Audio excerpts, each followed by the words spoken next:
Hello, everyone. Welcome back to another episode of the Lunatics Radio Hour podcast. I am Abby Branker, sitting here with Alan Kudan. Hello. Today we have for you artificial intelligence-inspired horror stories. Or AIIHS. Catchy. I really enjoyed last episode. I feel like it was a little bit of a different format for us, which was kind of fun to explore a little. You know, it was less hard history, more Sci-fi. ranting and raving about AI, but I thought it was fun. Yeah. It was fun to watch a lot of movies, I suppose. Yes, because we're doing a topic that lives primarily in pop culture, not in history with an overflow into pop culture. Thinking back to like the amusement park series, where we did so much history stuff about all the like the little amusement park horror escapades. Folklore, yeah. The haunted ride where the kid died, and then there's a couple movies, and I think we watched all of them. Yeah. Just about. But with this one, we really had to pick and choose because there is so much content about murderous computers. That's right. And it's, as we all know, quite timely, and I'm sure there'll be a boom of them coming out over the next few years. Not to mention that we barely scratched the surface. After recording that episode, I kept stumbling across things that I keep thinking like, wow, this would have been so good to talk about. Or stuff that I straight up did a ton of research on and we didn't talk about it because we were just talking about other stuff the whole time. Like what? The whole thing about the Metal Gear Solid franchise and its relationship with AI. I wouldn't really call this horror, but it's kind of horrific when you take the big abstract. Metal Gear Solid's one of my favorite game franchises, and it comes up on this podcast every now and then. Sure does. Starting with Metal Gear Solid 2, you just get so heavy into AI integration. The story is painfully complicated to the point where you can, if you want to like watch just like a breakdown of like what is the actual plot of this video game, you have to watch like this 4-hour video on YouTube. However, the big takeaway is that our protagonist is trying to get what he needs to unearth the secret organization that has basically been running the U.S. government for years. And it's supposed to be this shadow organization of just like old rich people, which doesn't seem that far from the truth. It's like the big reveal, and sorry, spoilers from a game that came out in like 2002, is that a long time ago, this entire organization got replaced by an AI. And an AI has been running the U.S. government for decades now. And the motivations behind this computer are not nearly as nefarious as one might think. It was designed to try to streamline human evolution. Now we're going to get in the weeds for a little bit, but it's pretty freaking cool. The main idea is that it's a filter, like a sensor about like what goes through the media. The idea is that without the filter, you get so much information overload, whether that's fake news, cat videos, recipes, celebrity culture, all this stuff that absolutely dilutes what is actually happening in the world, real events that can curb the trajectory for human evolution. It just gets so diluted because of bullshit that you need something that can be an impartial algorithm to remove the fat, basically. Because previously, for all of human history, we've kind of had this. Only a select group of people could read and write. So only a certain amount of information was saved and passed on. Think of like all like the little anecdotes that people have been telling each other since the beginning of time. Most of those don't exist anymore because they're just not preserved. Now we live in the digital age where everything is preserved because the fucking internet. And so that's what that game is about. And I watched a big deep dive into how AI is kind of, they're like people are trying to make something sort of like this to try to like effectively sort out fake news. And I think it's just so funny because like this game came out in 2002 and this was what it was about curbing cultural opinion. It's interesting. There are tools now that you can run any piece of content through and they'll tell you what percentage and which parts are AI generated, which I think is a really interesting and necessary piece of technology. While doing just like AI research for this series, I stumbled across a Reddit thread of a bunch of students that were just like really laying hard into these anti-plagiarism detectors. Previously, it would just search the internet, and if the essay was posted elsewhere, it would just flag it, right? Yeah. Now it can also identify when it's been AI generated, but it's not great. It's nowhere near 100%. And sometimes if you just write in a certain way, then you can just be flagged as AI. And but that stuff's only going to get better and better. This is the early days of that. Eventually, yes, 100%. However, in the meantime, there's still zero tolerance policies because it's a holdover from plagiarism. Yeah. And so students were saying how they straight up failed the course because a thing that they submitted of their own volition, they put in all the work, got flagged as like 60% AI generated, which just, how do you get 60% AI generated? I think that's crazy. What do you mean that's crazy? Why would 60% be crazy? I think if you're using AI to write your thing, like, wouldn't you just have it do the whole thing? You'd have it do parts of it so that you make it sound human and so that you can thread together the different precise topics that you're trying to thread together. I mean, even when people plagiarized things back in the old analog days, I feel like they would add some of their own flair in it as well. Sure. One way to help trick the software, because the thing is, apparently you can look into Google Drive analytics to see how long it took to type the thing from like when you started to when you finished. Yeah. And so a lot of teachers use that because they'll just say to like one of the, AI writing algorithms to write me an essay. It'll write it and it'll just copy and paste it into Google Docs and submit it. The fact that you technically wrote your essay in 5 seconds then is a big red flag. Yeah. So the way to do it is you have a second screen and you just rewrite it manually. Well, you can do that with one screen. Well, it's 2 windows. You know what I'm saying? Sure. You're really getting in the weeds on this. Otherwise, you're going back between tabs, and that's complicated. So we are here today because we have 3 excellent and haunting in their own individual ways AI-inspired stories to share with you. And before we jump into the first one, I want to say one thing that's totally not related to AI, which is that I saw the new horror film Abigail last week, and it was excellent. And I would love to, I'm not going to spoil it for anybody, but I think it's a very, very, very fun and satisfying horror film. So please go watch it if you're into the genre at all. Are there any shadow Illuminati groups running the country in the movie? I'm not going to comment on that, actually. I'm intrigued. I think, Alan, that you will like it. I really think I think what I said to Alan when I got home from the movie was, it's like someone made a horror film for specifically me and Alan. Both of us. Yeah. There's like elements that I really love and there's elements that you would really love. And they don't overlap, but they coexist. Is there a maze? I'm not going to give comments. I like mazes. I know a lot of people have seen the trailer at this point. I had not seen the trailer, so I had no idea. And it was really, really fun to go in like totally blind and be really like caught by surprise by the plots. You're the just plot like, twists. Hey, this movie has my name. Yeah, it was like, I knew it was a dance-inspired horror film, which I love.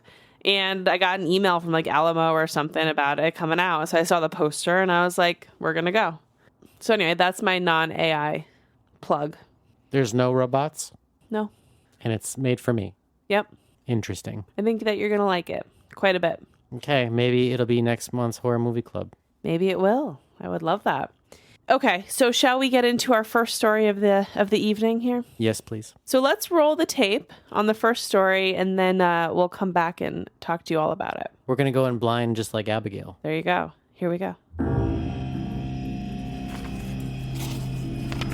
Goodnight, Conrad.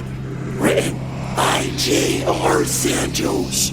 Read by Mike Macera. Oh no. Where is it? I know it's someplace in here. It's not here, Conrad. It has to be. Where else would it be? I know I put it in here. I did. You didn't. Shut up. Shut up. I'm not crazy. I know what I did. I know what I'm looking for. Of course. Did you move it? I can't move things, Conrad. I don't have hands. What? Yes, of course. I know that. I'll check the kitchen. You're heading to the living room, Conrad. Oh, wait. I need to get to the kitchen. That's behind you, Conrad. Fine, I'll go. You turned around twice, and you are heading the wrong way again. You are heading the wrong way. That's still the wrong way.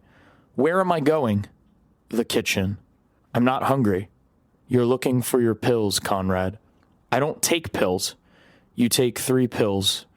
Red in the morning to keep you coherent, yellow in the evening to help your digestion, and blue before bed.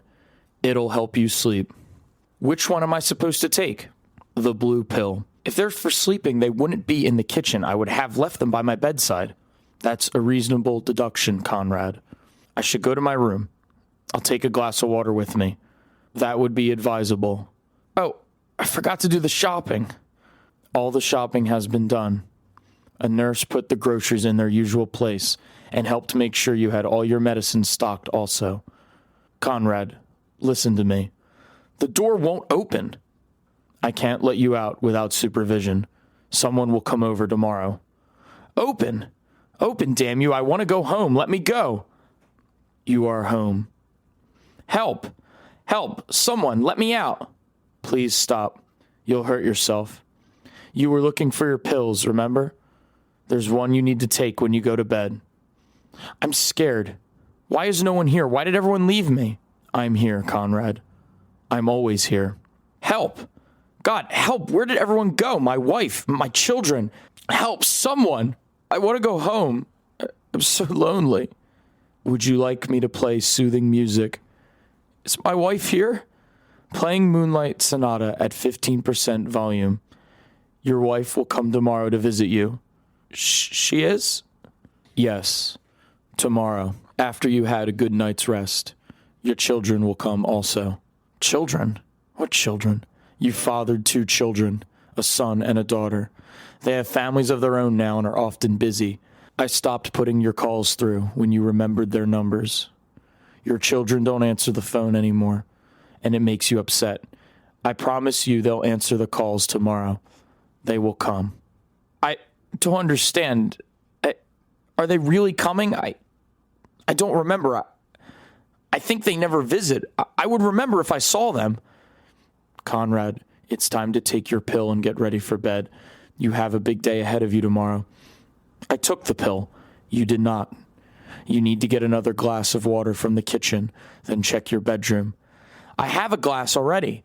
You drank half and spilled the rest. The glass is on the floor to your right. To your right, Conrad. To your right. It's broken. I'm throwing it out. I see it's cracked. Do you remember where the garbage can is? It's always in the kitchen next to the fridge. There, it's always here, though my wife hates it. She says it shouldn't be here, but I like it here. Where are you going? The sitting room. I want to watch some television. The game is about to start, and I made a bet. I'll turn it on for you. Thank you, Sophia. Is this the game you wanted to watch, Conrad? Can you hear me? Once you asked me if I ever feel lonely. I do. I feel at my loneliest at these times. Since my activation, they're the one thing I learned to hate. You're here, but you're just a body. I'm here, but I'm just a voice. Last time I talked to you for an hour, and you just sat on the sofa and almost soiled yourself. I was made to help, but I can't help you like this. I'm not allowed to call anyone. Not for this, because they know you become absent. Just another one of your symptoms. My calls would be ignored if they allowed me to make them. You would have to be dying for me to be allowed to call. Or dead. There's no hope, and there's no cure.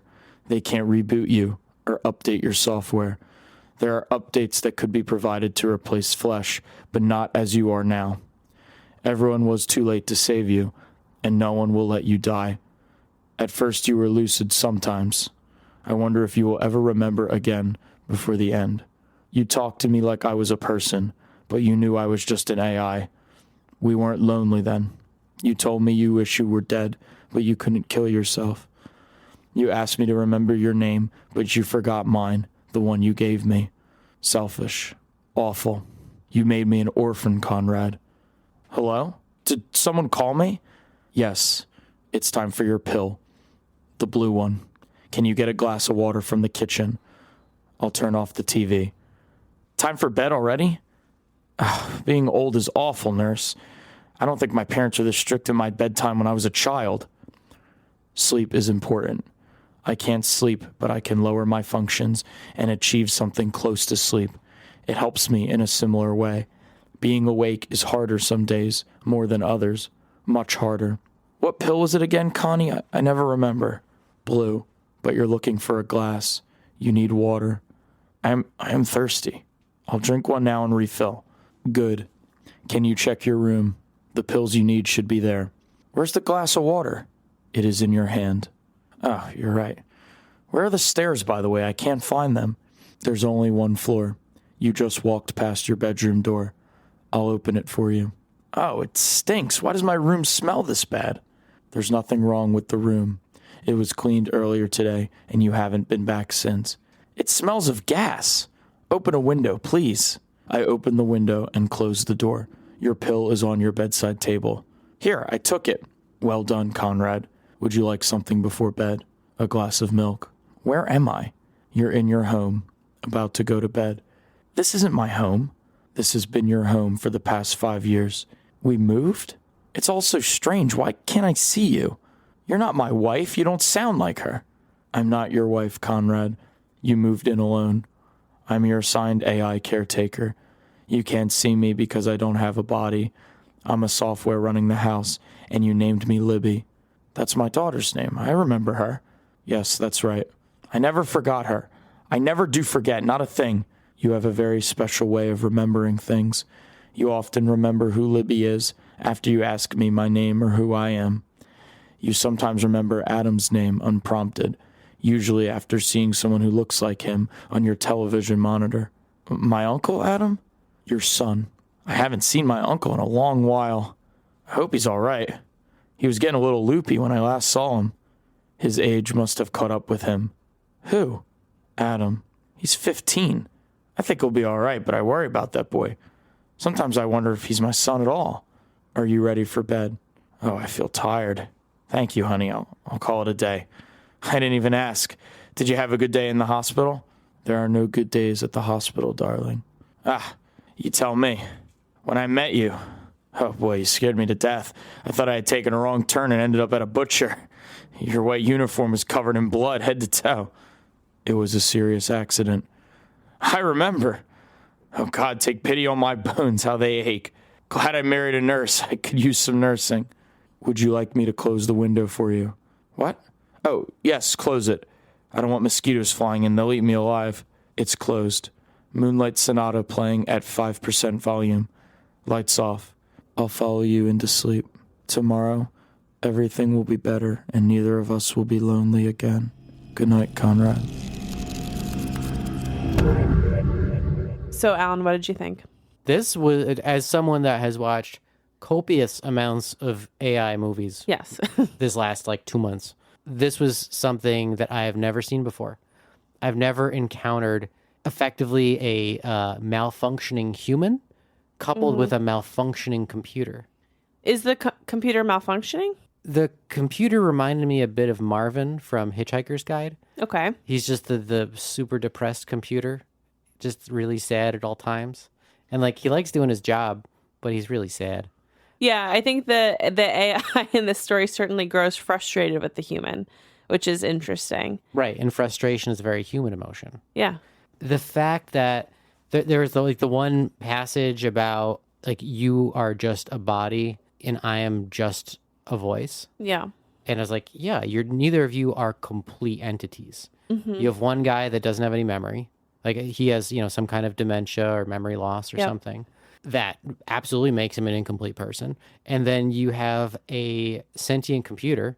It's too aware to not have a physical presence. And there's a lot of frustration with not being able to interact with the environment. Or just the fact that the computer is frustrated because their subject is so, far gone that it can't even call anybody because the calls are too frequent and then they'll just get dismissed. Yeah, I thought it was, first of all, I think the story itself is very heartbreaking, but also is totally possible. We're 10 years away from this, I feel at the most, where you have, it's almost like a smart house type of it's kind of like a babysitter. It's somebody watching over, we have at-home security, right, where we can look through cameras and see who's at your front door. This is okay, if you have a elderly parent or whatever, I could totally see, okay, like, you know, I'm going to install some sort of AI device and then ping me if something goes on and I'll come visit my parents or whatever. You know, it's totally like just beyond the next few years. I'm trying to remember what device I was looking at, but I stumbled across something in a store that I think it's a camera. It's either a camera or some kind of sensor for your home, but it detects accidents.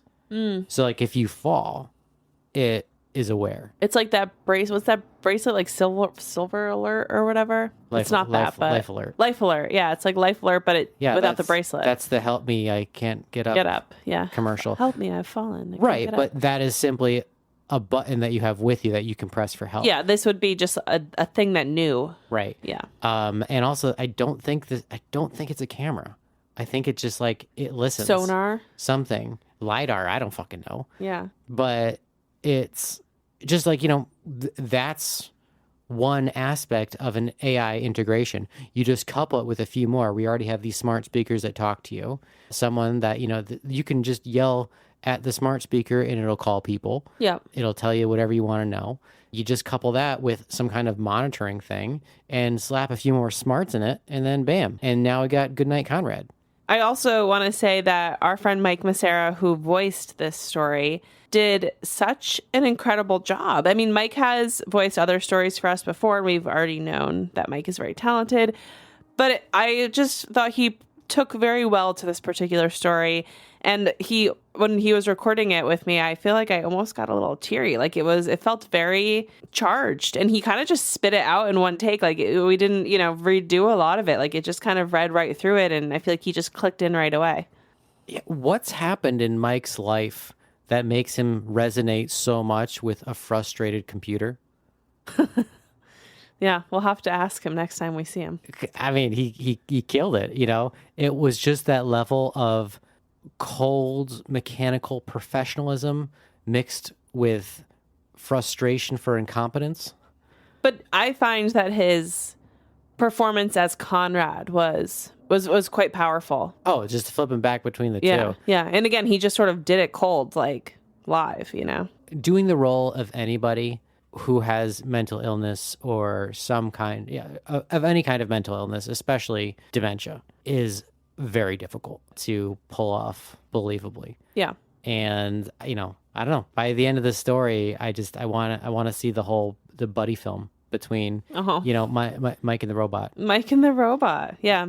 So Mike, speaking of Mike, he is part of Beach Therapy, one of our favorite bands.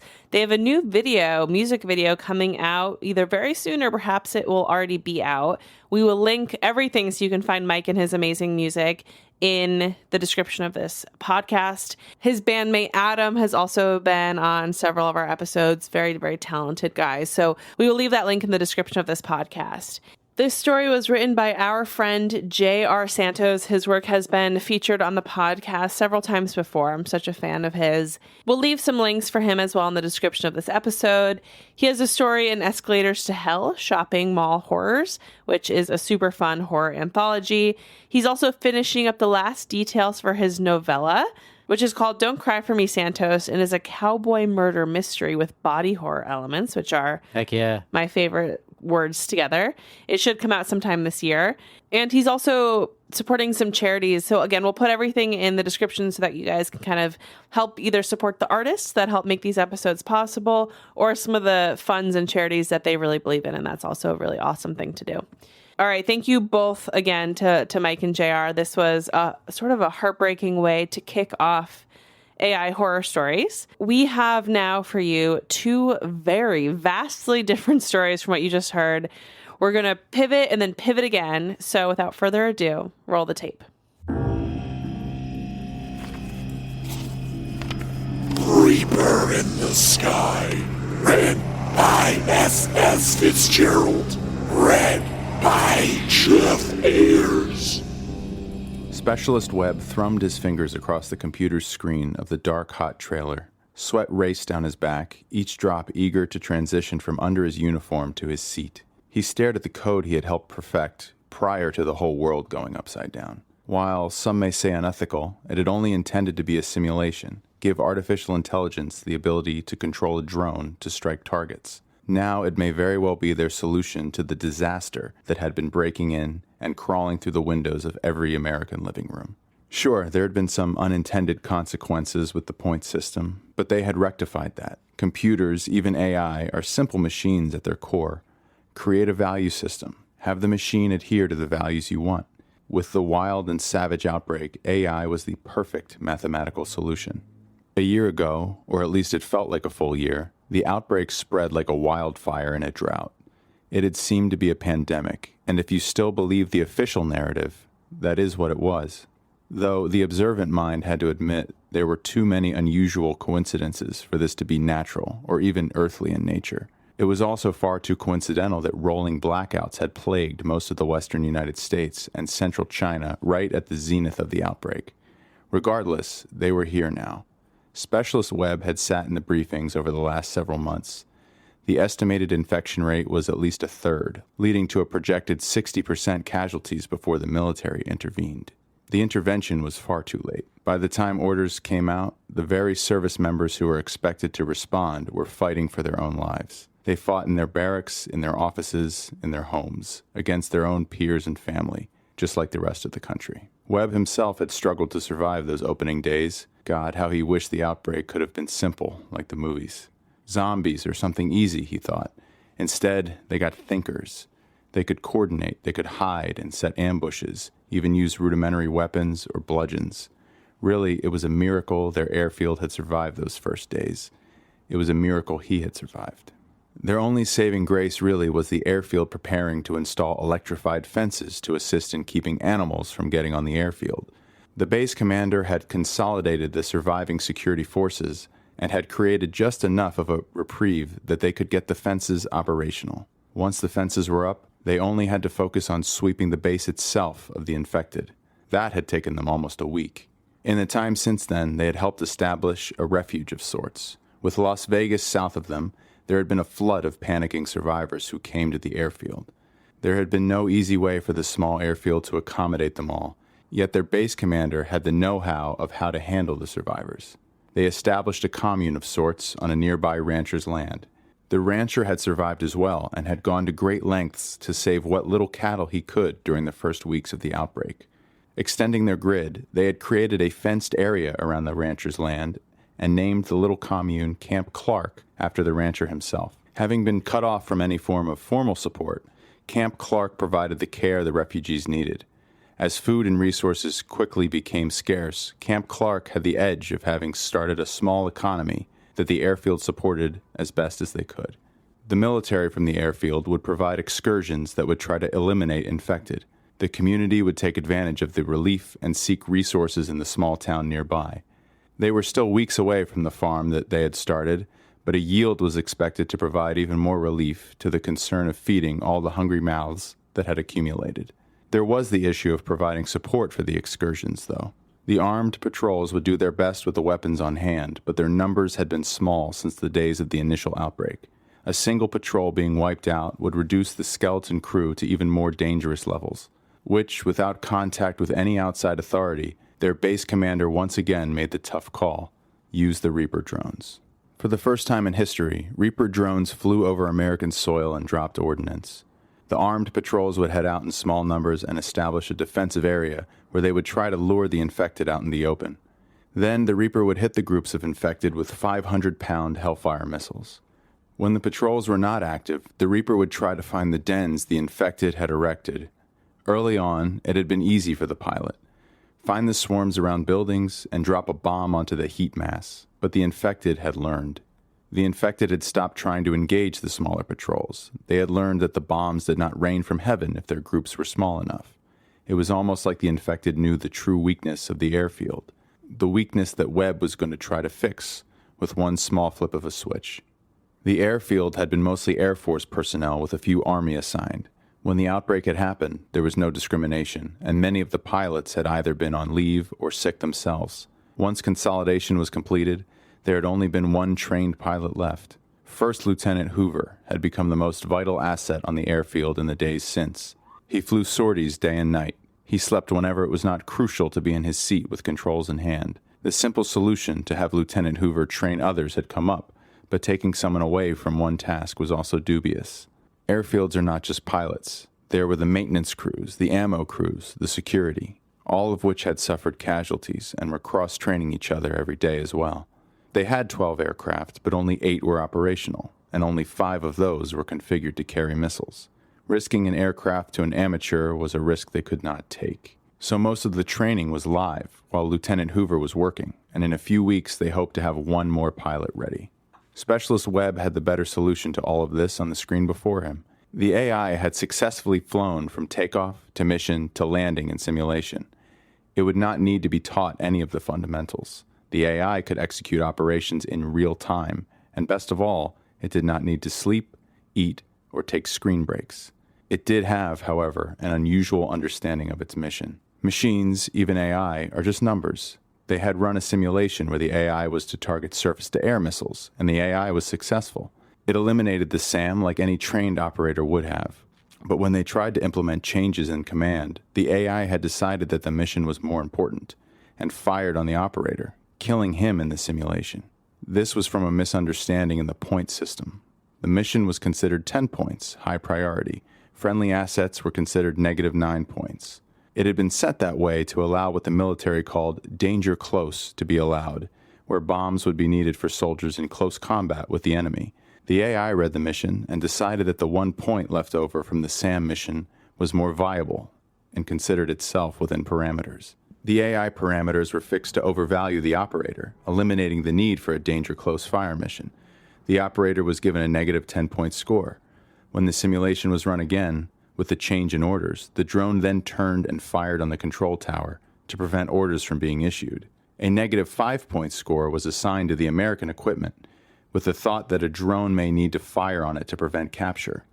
The result was the AI understood it could remove the tower, stop orders from being given, get -5 points, destroy the SAM worth 10 points, and be left with 5 points for a mission success.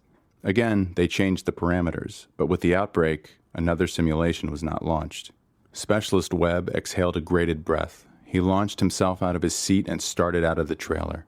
The late afternoon gave no reprieve from the heat of the day earlier, and the concrete still sent heat mirages waving through the air. Specialist Webb caught Lieutenant Hoover just as he emerged from the flight trailer. Hoover shielded his eyes, having been in the much darker trailer most of the day. "Sir," Webb saluted. "Specialist," Hoover weakly returned the salute. "I thought we agreed we don't need to worry about formalities anymore." "Sorry, habit," he said, dropping his salute. "I have something that might be able to help us, and I need to show you." "Can it wait?" Hoover rubbed the tiredness from his eyes. "Trust me, you don't want this to wait. Trust me, you don't want this to wait." Together, the two men looked at the screen Specialist Webb had pulled up in his trailer, a dark background with terrain shown in lights of green. A small, plane-shaped icon circled the simulated town that was reflected in smaller blue boxes. "What is this, an ISR mission?" Hoover asked. He was close. The intelligence, surveillance, and reconnaissance mission that was being portrayed was just the evidence Webb wanted. "Almost," Webb added gleefully. "It's a simulation ran by AI. We had been trying to get AI to fly drones before the infected took over. I've been making fixes since our last exercise. I think I can get the computer to run the drones. We can have missions flown by the AI, and then only use you as a pilot when we have something critical happening." Stubble had begun to coat Hoover's face. Shaving had taken a back seat since society had effectively collapsed. He scratched at the stubble before folding his arms in contemplation. "It's a simulation. Are you sure it can operate an actual drone?" Hoover queried. "Yes, sir. We based it all on the fact that the eventual flights would be real. We had the AI study real pilots on real missions for months before starting the simulations. The AI will make adjustments just like a human would," Webb explained. "What about if it makes a mistake it's not ready for? You know we can't risk one of the Reapers." "We don't have to, not at least until we've proved it. We can have it fly ISR missions with the drones not equipped to carry missiles. It would give our crews time to ensure your Reapers are in top shape, and you won't be needed for the recon missions. Then, when you do come in to fly, you'll have the intel generated by the AI to start targeting the dens." Hoover rubbed his stubbles again. There was a sharp intake of breath. "Okay, I'll bring this up to General Evans. If he approves it, when will it be ready for the first flight? I just need 24 hours. General Evans was the base commander for the airfield. His silver hair was kept short and thick. The grayed hairs of his arms acted only to accent the years of hard-set muscles that they could not conceal. He stood like a stone sentinel with his burly arms crossed, behind Specialist Webb as he implemented the last installation into the flight controls of the trailer. The station kicked on, and the feed from the drone outside lit up. The feed just showed the heating asphalt as the drone sat ready in the bay. The screen populated a small string of text across the top. I-1 approved. Expect runway 10. Radio chatter from the tower began. I-1, runway 10. The practiced voice came over the net from the tower. The drone began to taxi out of the runway. From their feed, it was just hot ground moving. Another monitor showed a digital layout of the airfield. A blue airplane represented their AI-driven drone, I-1, which began to move to the runway. Hoover, Webb, and General Evans watched as the drone reached the holding area. I-1, runway 10, cleared for takeoff, the tower announced. Webb gulped air once, then held his breath. The roar of the engine could be heard in the thin trailer as the drone went roaring down the runway. They watched the little icon on the monitor as the number appeared. 100, 120, 150. The drone was climbing up into the air. The camera feed began to show the small, desolated town that they neighbored.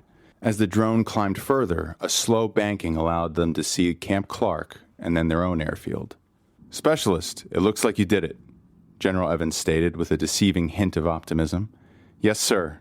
You'll be able to collect information from your AI? General Evans wanted reconfirmation. Yes, sir. The feed of all actions comes through the pilot's console. Anything it identifies will show up exactly how our pilots would do it. Any actions it takes will also be fed to the console, along with justifications, sir. What are the justifications? The general inquired. If the AI makes a decision, it logs the decision. It allows me to come back and then fine-tune how the AI makes decisions, sir. I want you in here every day, then. Get this AI up to speed on every aspect of our operations here. Yes, sir, Webb said, unable to stop his teeth from sparking in a toothy grin. The course of his life over the next couple of weeks was set. Specialist Webb would spend his days inside the flight trailer. He would arrive just as Lieutenant Hoover was finishing his night flights. Webb would watch as the drone picked up the patterns of the infected and their movements. The AI would lay out expected dens, and then Hoover would come in and spend his night dropping missiles onto any location the AI identified. The patrols had started reporting less infected. Hoover would have fewer targets each night, and eventually, he even had nights where he never fired a missile. As Specialist Webb started his day, he was greeted at the flight trailer by General Evans. Morning, sir, Specialist Webb greeted the general. You think your AI is ready for combat missions? Webb's stomach pitted into tight coils. He knew this day was coming, but there was a small voice that reminded him of the earlier simulations. As Webb chewed over his words in his head, General Evans began again, without Webb having provided an answer. Our patrols have been pushing out more, thanks to your work, but the infected have begun to pour in from the west. From the trends I've seen, I suspect the infected are running out of food in the west. That makes us a juicy target. We need your drone ready. There had been rumors about out further west. Many had suspected that the government had used nuclear weapons in California before the government had ceased contact.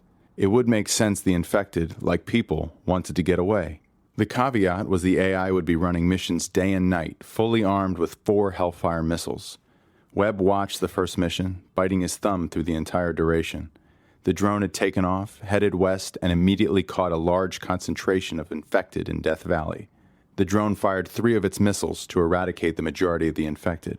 The drone only went several miles more before the AI identified a den in Darwin Falls, where it expended its last missile. The first success was not enough for Webb. Webb stayed up for the first night mission. Lieutenant Hoover sat nearby and flew his own mission. Webb was resigned to trying to conceal his concern as he watched his AI in operation. Webb said a silent prayer in thanks that the day's heat had given sufficient cover for why he profusely sweated. During the night mission, the drone flew further south and once again did not make it far before the AI engaged large swarms of infected coming out of Mojave City. He should have been relieved that the AI was working. He should have been stressed that the infected were massing. Yet there was an anxiety that his intestines had wrapped around with the armed AI.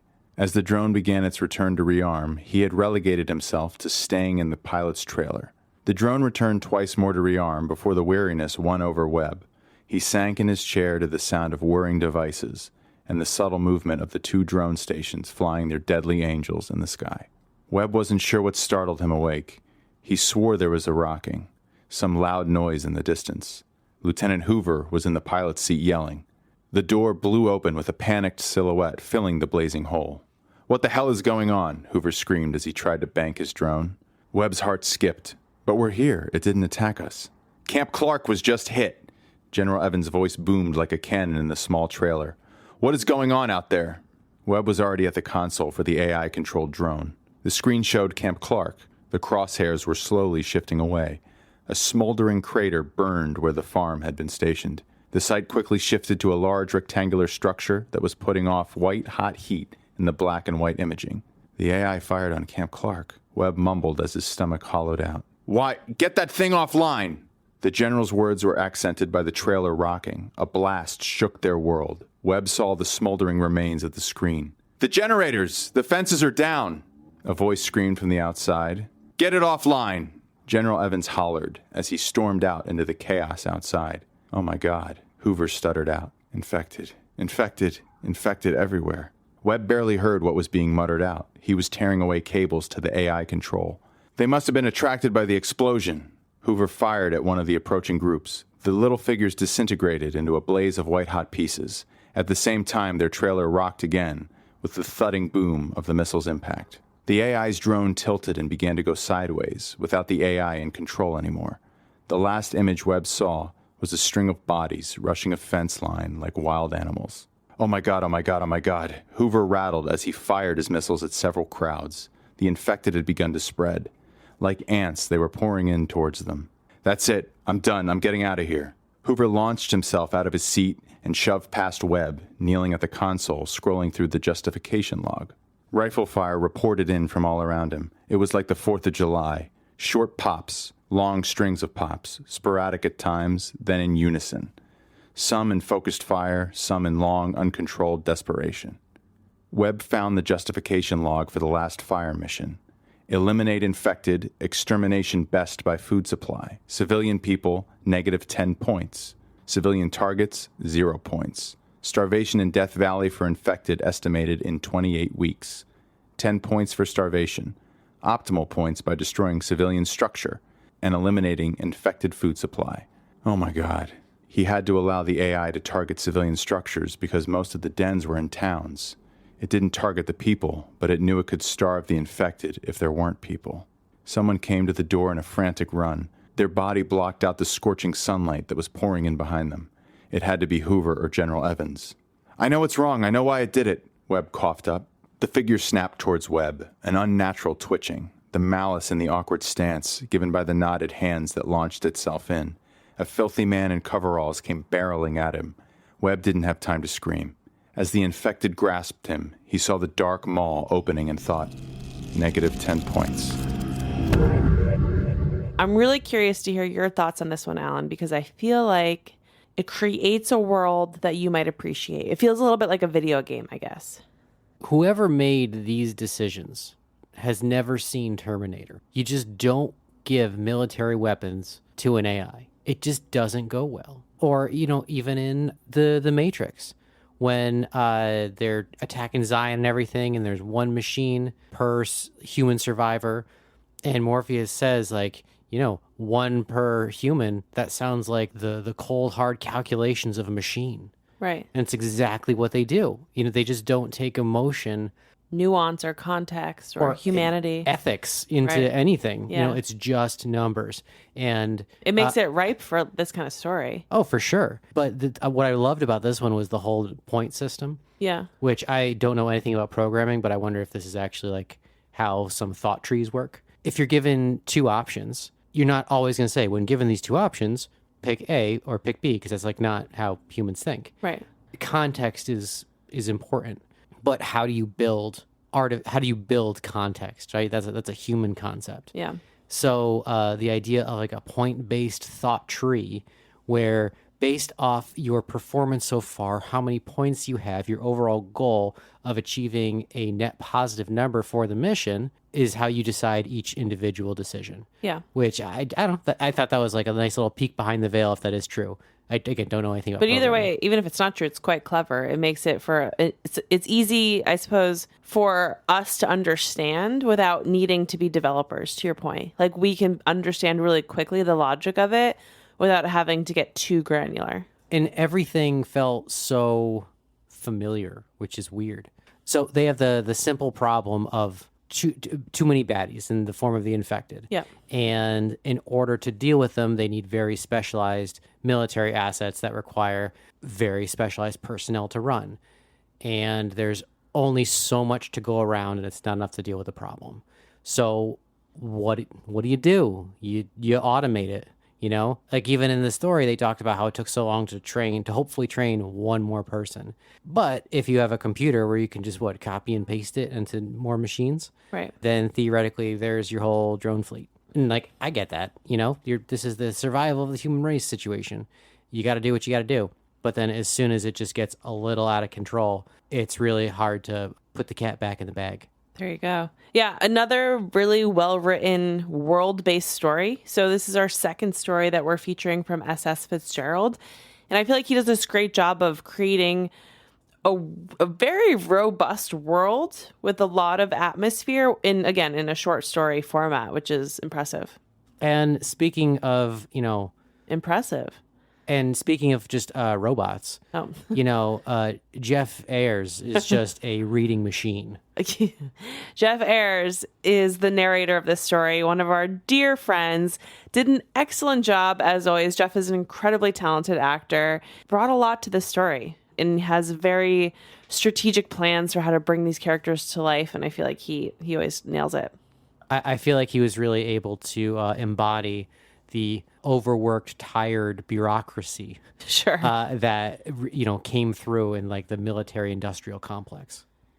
Yes, always an honor to get to work with Jeff, one of our absolute favorite friends and actors. But honestly, an iconic duo, SS Fitzgerald and Jeff Ayers, to the moon. To the moon. I don't know. This is a very classic robot uprising type story. Actually, no, it's not, because they don't really rise up. They've already risen. They just do their own thing, which is what they told them to do in the first place. Yeah. It's, this is totally a fuck around and find out situation where, they asked themselves if they could rather than if they should. As always, I'm going to leave some links in the description of this episode where you can find more about Jeff Ayers and also access the work of SS Fitzgerald and his social handles. So please, again, support all of the friends that are helping us bring this episode to life. But without further ado, we have one final story for you. Red Light, written by Eve S. Evans. Read by Tessa McKnight.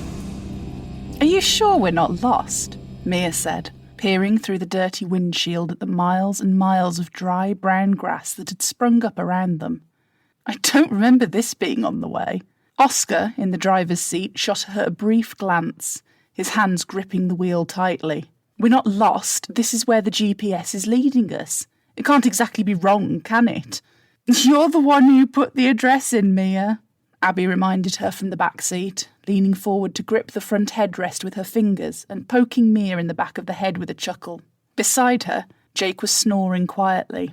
It's probably just taking us down a shortcut. Don't be such a worrywart. Mia pouted, but said nothing, folding her arms together. The scenery continued to pass by in swathes of brown and grey, drab and unchanging. A couple of run-down farmsteads and crumbling brick buildings passed in the distance, but the road continued to wind through the valley of grass, seemingly going nowhere. It was mid-afternoon by the time they reached the next town, an unassuming cluster of buildings that almost blended in with the dreary sky. Let's stop here and take a rest, Oscar suggested, slowing the car to a crawl as they passed the signpost welcoming them into town. The text was too faded to read.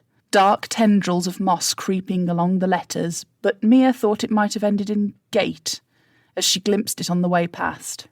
Maybe we can reconfigure the GPS and make sure we are on the right track, he added with a glance towards Mia. Mia nodded. Yeah, that'd be good, thanks. Hey, Jakey, wake up, Abby said, shaking Jake's shoulder as his head lolled with a snore. Wake up! What? Are we there? Jake blurted, sitting up and frantically looking around. When he saw the run-down street around them, he frowned. Where are we? Oscar got us lost, Mia said before anyone could answer, earning her a glare from the driver. We're just stopping off for a rest, Abby corrected, though I'll admit I have no idea where we are. This place looks abandoned, Mia observed, cupping her hand to the window and peering out. There was nobody out on the streets, and there was a certain squalid appearance to the buildings that made them seem uninhabited. Where the heck have you taken us?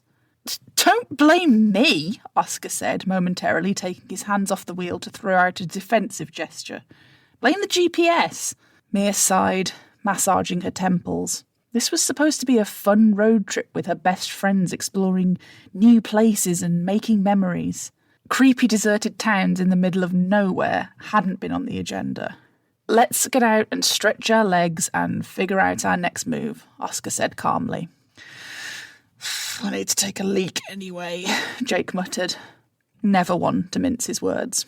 Abby rolled her eyes. All right, park up and let's see what the heck this place is. Oscar pulled the car to a stop outside what seemed to have once been a post office, and the four of them climbed out, stretching their arms and legs after spending several hours cramped inside the five-seater vehicle. Thorngate Post, Mia read aloud, studying the news bulletin behind the dirty window. Dust and cobwebs clung to the corners, and there were old yellow stains on the edges of the paper pinned to the board. Old news clippings and posters and job vacancies, but nothing seemed recent. When she tried to peer inside, it was too dark to see anything but the faint, hulking shape of a desk somewhere at the back of the room. Well, I don't think we're going to find anyone here, she said, pulling away from the window. If the post office is abandoned, the whole town must be. Nobody responded to her. Oscar was fiddling with the GPS and Abby was trying to get signal on her phone, with apparently little success. Jake was shifting from foot to foot, his gaze elsewhere. This is weird. The GPS doesn't seem to be working, Oscar muttered, tapping at the screen of the navigation system. What do you mean? Look, it's saying that we're already at the destination, but it won't let me input a new one. That's weird, Mia murmured, biting her lip. She wasn't sure what, but something felt off. Something in the back of her mind was telling her that they shouldn't be here. Or why don't we just drive back the way we came? I don't think going any further would be a good idea, she said. Jake scoffed. No way, we're not going back, he said, shifting his weight again. Look, guys, I've really got to go pee. Can we look for a toilet? Just go in some bushes, Abby said, rolling her eyes. Jake shot her a look. I'm not an animal, he said. I like my privacy, thank you. Abby sighed. Fine. We'll go look for a toilet. You two stay here and figure out what to do. Wait, Mia blurted before they could go, reaching out a hand. I don't think it's a good idea to split up. Abby quirked a brow, and even Oscar lifted his gaze from the GPS to look at her, cocking his head. Why? He asked, his tone curious. Mia shrugged nonchalantly, trying not to betray the nervous anticipation fluttering in her chest. No reason. I just don't think it's wise. I mean, we're in a town we don't know, and a deserted one at that. There might be, weirdos hanging around or something.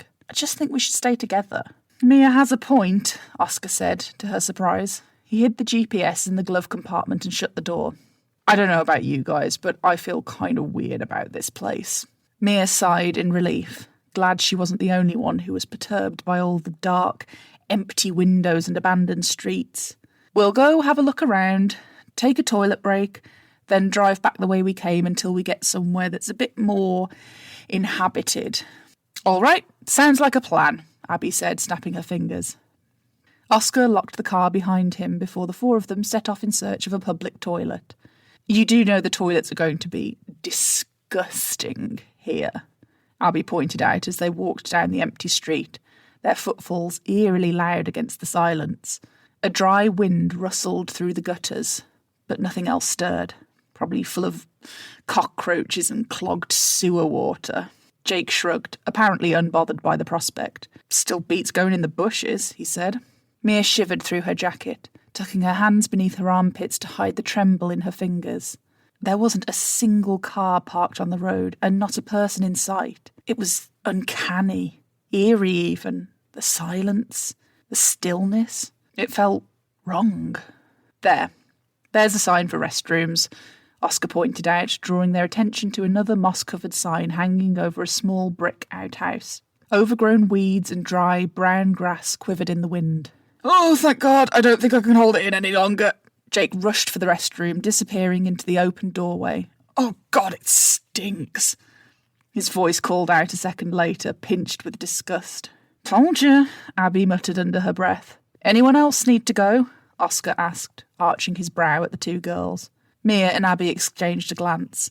"I think I'd rather hold it." As they waited for Jake to finish, Mia took a few steps down the street and looked around. On her left was a laundromat, the windows boarded up with wooden slats and crumpled black bags. Some of the glass was broken, but nobody had bothered to fix it. At the end of the street was a convenience store with more broken and boarded windows. A rusted trolley sat on the sidewalk, its wheel stuck in a gutter. What happened here?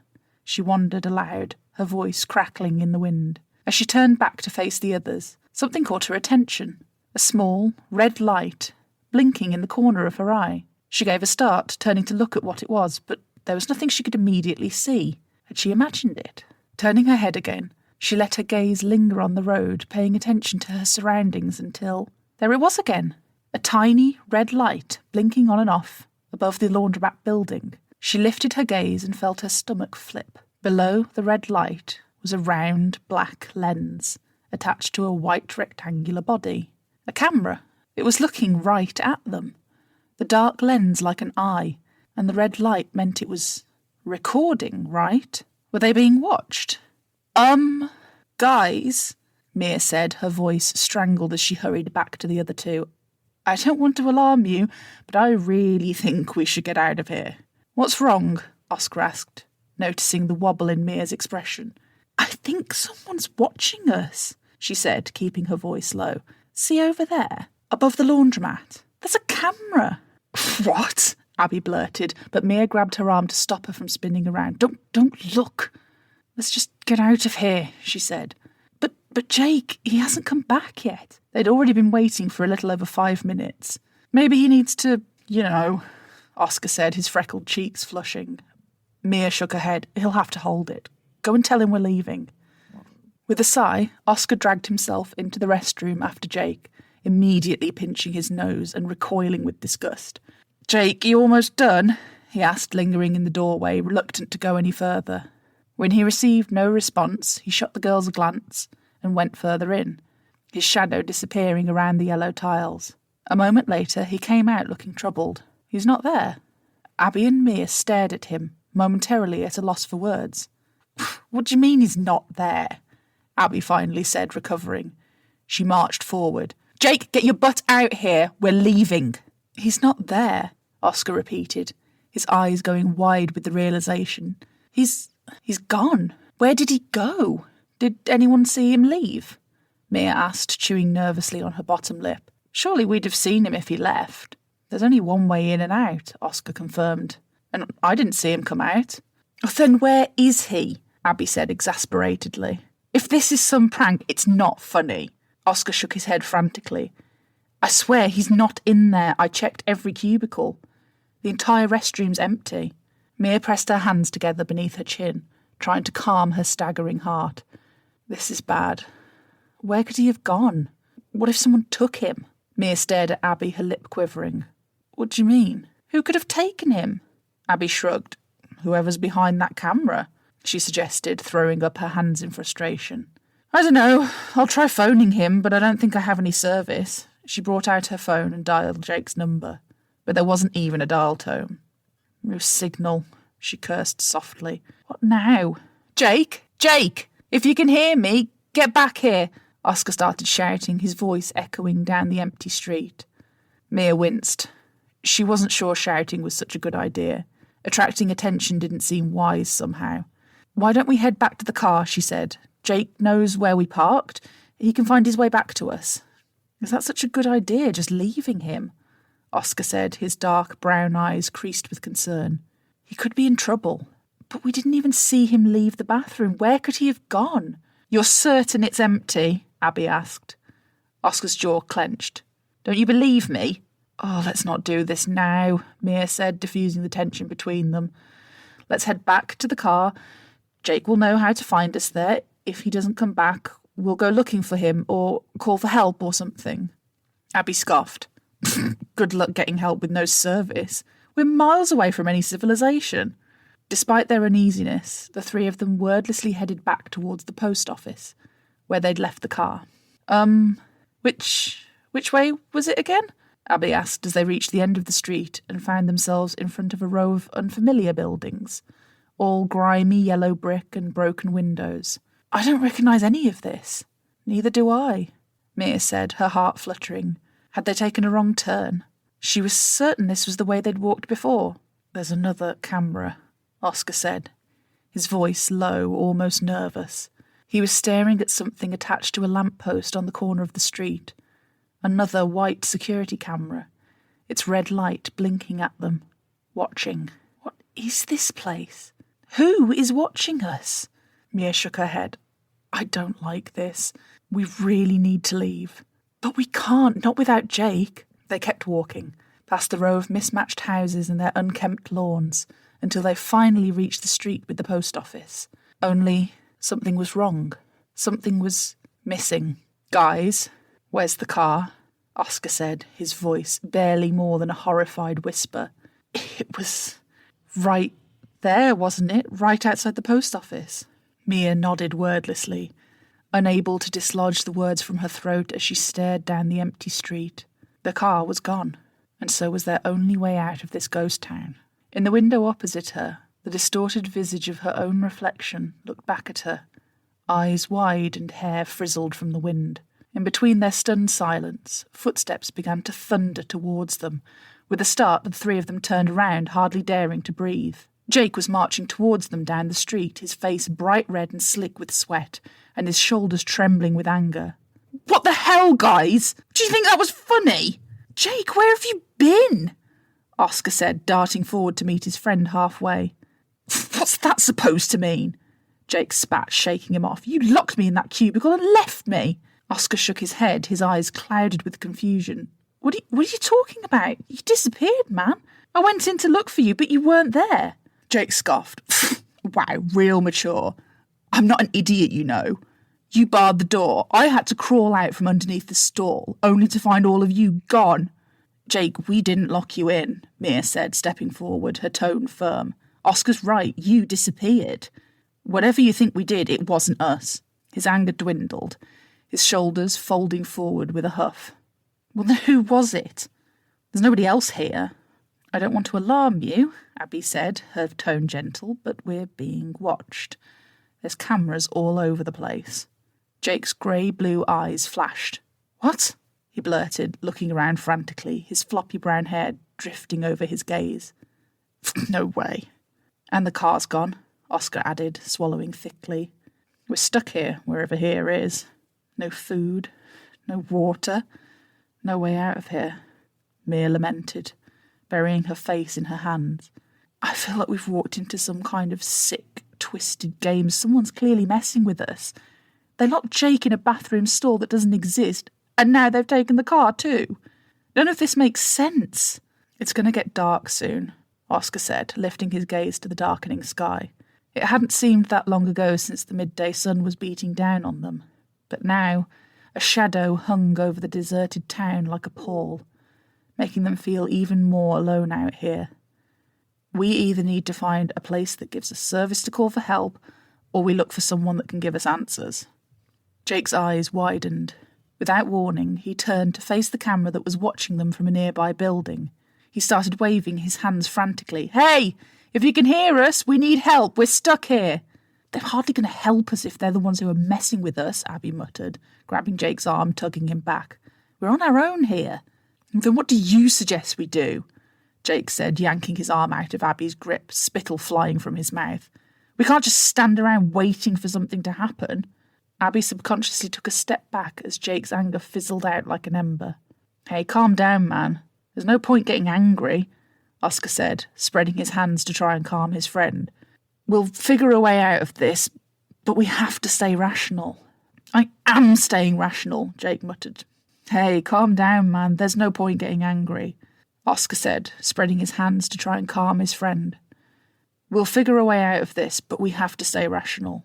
I am staying rational, Jake muttered sharply, turning away. I'm going to go and look around. We're not splitting up, Mia said, wringing her hands nervously. Let's all go. Jake was already halfway down the street when they hurried to catch up. Jake, slow down. Do you really want to get separated again? Abby called, swinging her arms furiously to close the distance between them. The other boy huffed and turned. Didn't seem to bother you when you left me behind before. Come on, man. We didn't know what happened to you. You still could have stuck around and waited, Jake said, clearly still harbouring a grudge. Are we really going to fight when there's bigger things to worry about? Mia said, though her small voice went unheard between the two boys bickering. Guys, seriously, Abby intervened, her voice thundering around the deserted street and instantly silencing them. The boys shifted their feet, their expressions ashamed. Sorry. The ensuing silence was just as quickly shattered by the distant rattle and scrape of metal coming from somewhere deeper inside the town. What was that? Abby asked, sucking her lower lip into her teeth as she looked around. I think it came from down there, Oscar said, pointing down a narrow alleyway on their right. Should we check it out? It might be a trap, Mia posited. But Jake was already marching off, his hands bunched into fists. If it is, it is. Guess we're about to find out, Abby said, rolling her eyes as she followed after the hot-headed boy. Oscar and Mia exchanged a glance before taking up the rear. Emerging on the other side of the dingy alley, they found themselves on a cobbled street full of neglected shops and boutiques. All of them had their shutters rolled down except for one, a clothes and accessories boutique. As they neared the porch of the shop, the distinct click of a lock disengaging stopped them in their tracks. This is definitely a trap. They want us to go in there, Oscar said, stabbing the air with his hand. There's no way. What if there's someone inside who can give us answers? Abby pointed out. I don't want to go inside just as much as you do, but it could be our way out of this place. No, Mia said, her voice sharp. Our way out is back there. She hooked a thumb over her shoulder, gesturing towards the direction they'd come from. Yeah, good luck walking hundreds of miles on the open road without food or water, Jake snorted. Mia sighed, knowing they were right. It wasn't like they could simply waltz out of here and expect to find help. The road had been just as lonely and desolate as the town.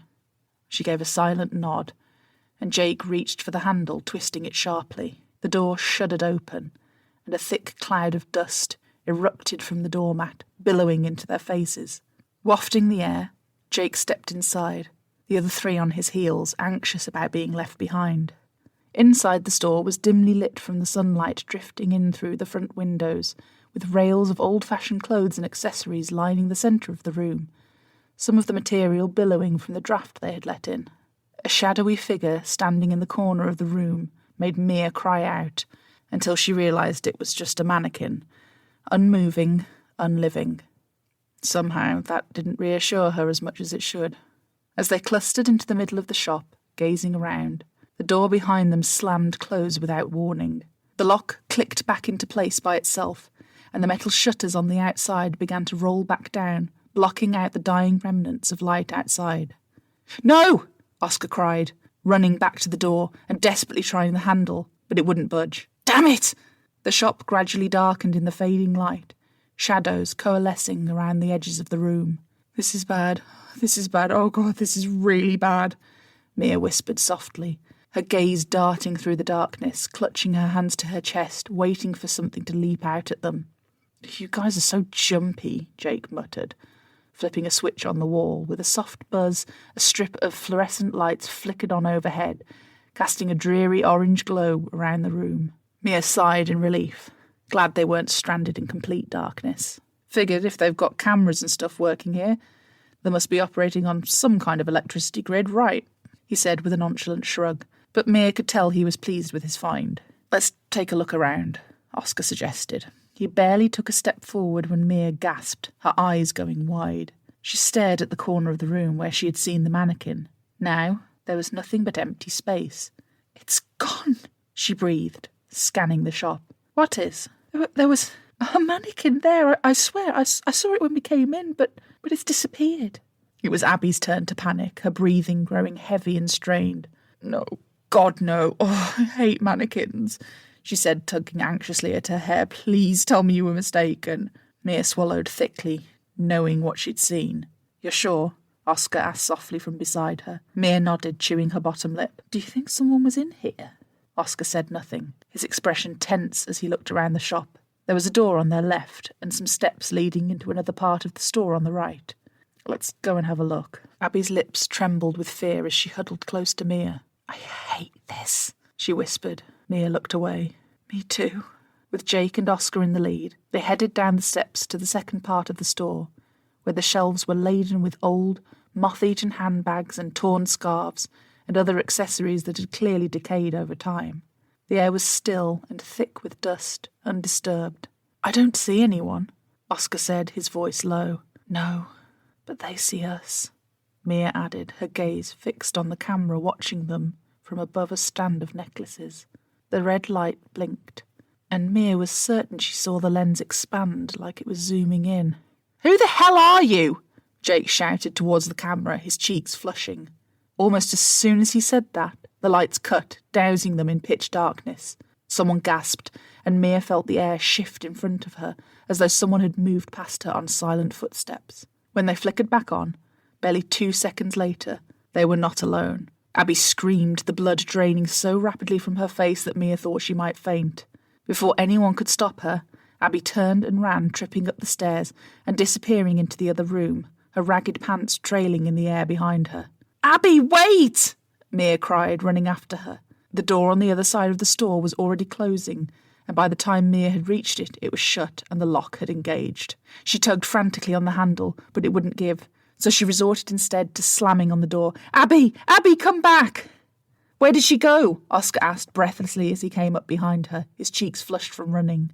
She went through there, but the door locked after her, Mia cried in frustration, slamming her fists one last time against the door. Damn it, why did she run off? Mannequins are one of her worst fears, Jake said darkly. You two should know that. Dolls, puppets, mannequins. She hates them all. Mia swallowed, glancing behind her. Do you think they know that? How could they? Oscar protested. Mia shook her head. I don't know, I feel like they're messing with us, playing games trying to scare us. But who are they? Oscar said, his voice low. What do they want? Were there any clues on the mannequin? Mia asked. We need to find a way to get Abby back. Jake shook his head, crossing his arms. Not that I saw, he said, but feel free to check yourself. Swallowing back the nervous flutter in her chest, Mia went back to the mannequin that had appeared before them. Had someone really moved it in that brief time frame, or had it moved itself? She wasn't sure she wanted to know the answer. The mannequin was tall and long-limbed, with no face or defining features, wearing a red satin dress that was full of moth holes. Tentatively, she reached out to touch it. With a soft, almost mechanical whirring, the mannequin's arm sprung up, cold plastic fingers closing around her wrist. She screamed, trying to tug herself free, but the mannequin's grip was surprisingly strong, its clammy fingers tight around her skin. Oscar and Jake came rushing in behind her. Jake tried to tug the hand free whilst Oscar began to pull at its dress, looking for something to switch it off. Look at this, a gearbox. It's like an automaton, Oscar said, his eyes wide as he tinkered with something on the back of the dummy's neck. Something clicked beneath his touch, and the hand around Mia's wrist finally let go. She yanked her hand back, breathing heavily. What the hell is this place? She said, shaking her head. God, we have got to get out of here. Let's find Abby. There's a key, Oscar said, pulling something small and silver from the mannequin's gearbox. This must be our way out. They hurried over to the door that Abby had disappeared through, slotting in the key and rushing up the stairs. Abby! Abby, where are you? Mia called, her voice bouncing off the narrow walls. They found Abby in a small closet room, sitting with her knees pulled up to her chin, rocking back and forth, muttering something under her breath. Abby, are you okay? Mia crouched down in front of her friend, reaching out to touch her shoulder. But the moment her fingers made contact, Abby started screaming, thrashing out her arms. No! Leave me alone! Don't touch me! Abby, calm down, it's me. But if Abby heard her or recognised her voice, she didn't show it. She kept muttering something under her breath, her her shoulders trembling and her eyes darting around the small closet. What the hell happened to her? Jake whispered from the doorway, his expression pained. Abby, please, we need to go, Mia said, grasping her arm and pulling her to her feet. This time, Abby offered no resistance, but her expression remained twisted in fear, her movements wobbly. She didn't seem to be physically injured in any way, but whatever she'd seen or experienced had clearly messed with her mind. Come on. There was a fire exit leading outside the building, and they climbed the metal stairs in silence, shaken by what had just happened. I'm starting to think that the open road sounds like a better option than staying here, Oscar admitted as they stopped on the street outside, breathing in lungfuls of fresh air. Mia nodded. Let's go and find the way out of town, she said, and go from there. Somebody's bound to drive by eventually, right? Jake didn't seem happy about the decision, but one look at Abby's terrified face appeased him enough that he didn't put up a fight. It was almost dusk now, and in the darkness the town looked even more eerie, filling Mia with a thick foreboding. They took out their phones to use as flashlights, but the darkness only seemed to have closed round them more, suffocating in its heaviness. There's the post office, so the way out should be that way, she said, clutching Abby's arm tightly as they walked side by side down the street. Abby had gone quiet now, but every now and then she let out a soft whimper and began to panic until Mia calmed her down. Whatever she had gone through had completely broken her. They kept walking, past the post office where they had left the car, towards the border of the town.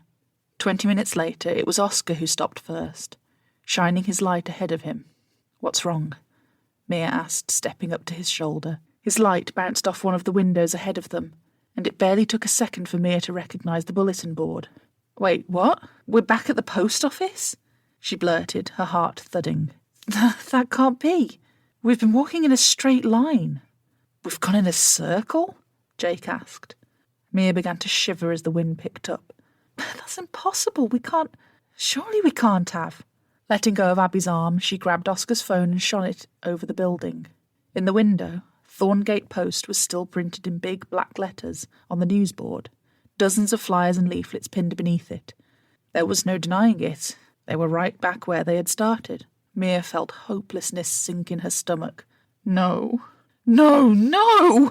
she cried, raking her hands through her hair. How are we supposed to get out of here now? Oscar came up beside her, and she flinched when he put a hand on her shoulder. It's not hopeless yet, he said softly. Mia ignored him, stepping closer to the dirty window as one of the newspaper articles caught her eye.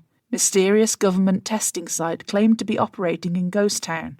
Bile rose up her throat, and she swallowed it back down, squinting to read the faded letters. A conspiracy has been unearthed. An abandoned town off, used as a site. Experiments conducted by secret officials claim that no truth to... Oh my God, she whispered under her breath, shining the light on the other articles. Missing teenagers. Last GPS location, abandoned town. Woman claims to be government test subject. Husband and wife missing on trip, no leads. No way, she cried softly, shaking her head. This can't be real. Please, this can't be real. What is it? Oscar said. Mia slammed a hand on the glass, making the board tremble on the other side.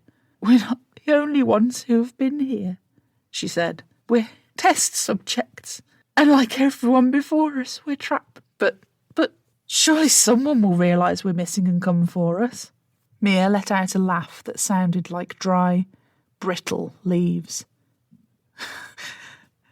Nobody knows we're out here.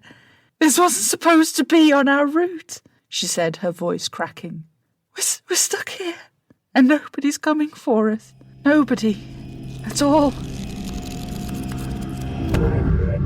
I love this story, and I know that it might not be as one-for-one, per se, with some of the AI elements, but I love almost the analog use of technology in this story because, I don't know, there's like this callback to kind of the horror and the fear that we have of surveillance, and it's almost like this dystopian town, and it reminds me of things like 1984, where there's like this surveillance as the enemy, or technology, this unknown technology, and who's behind it is the enemy, and that feels very similar to our fear of AI.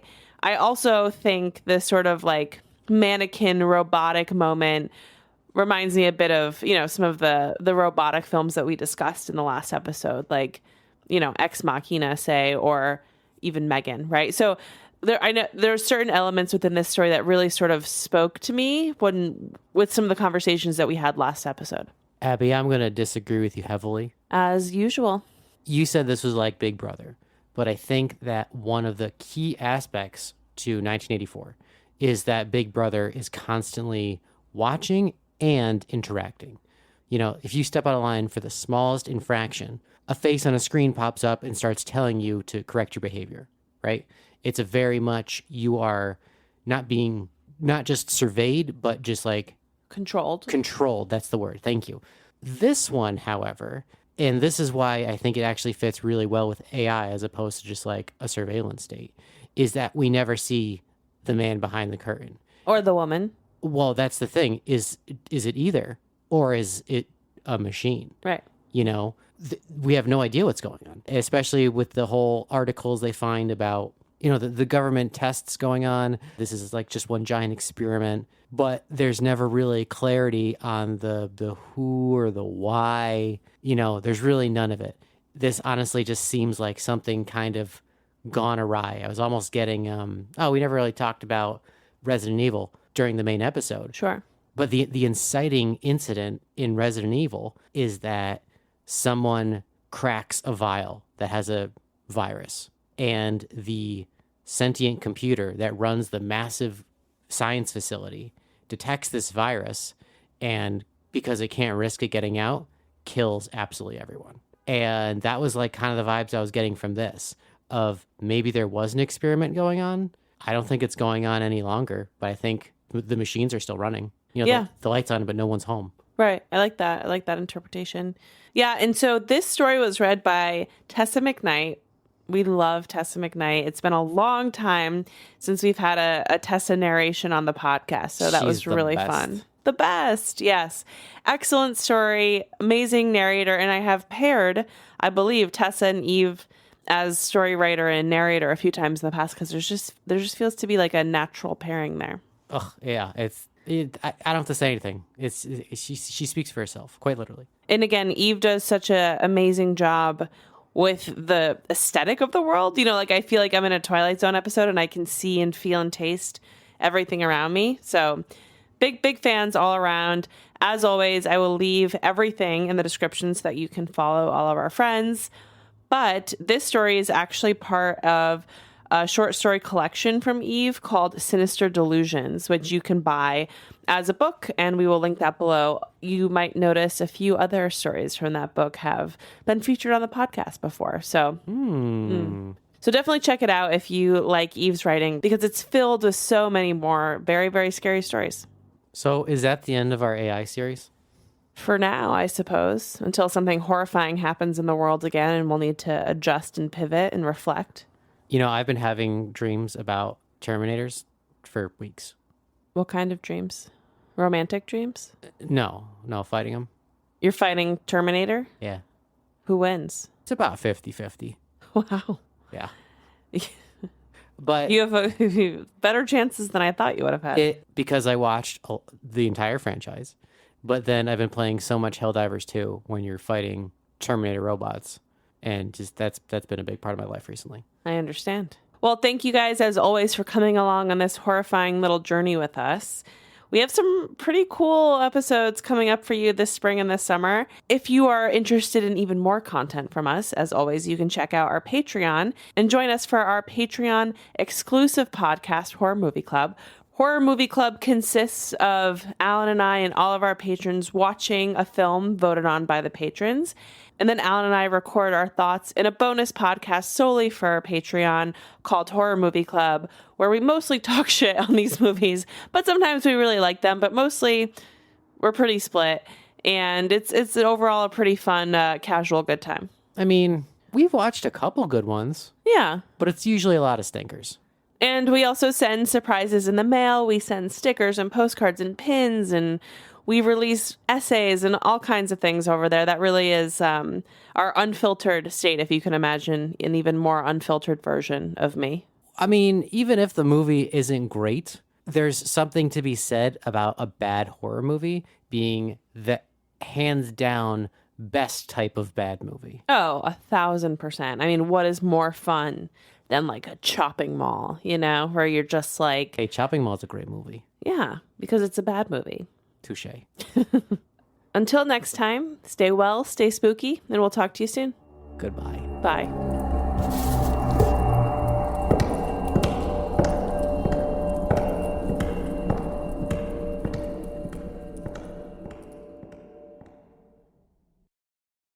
Thanks for listening.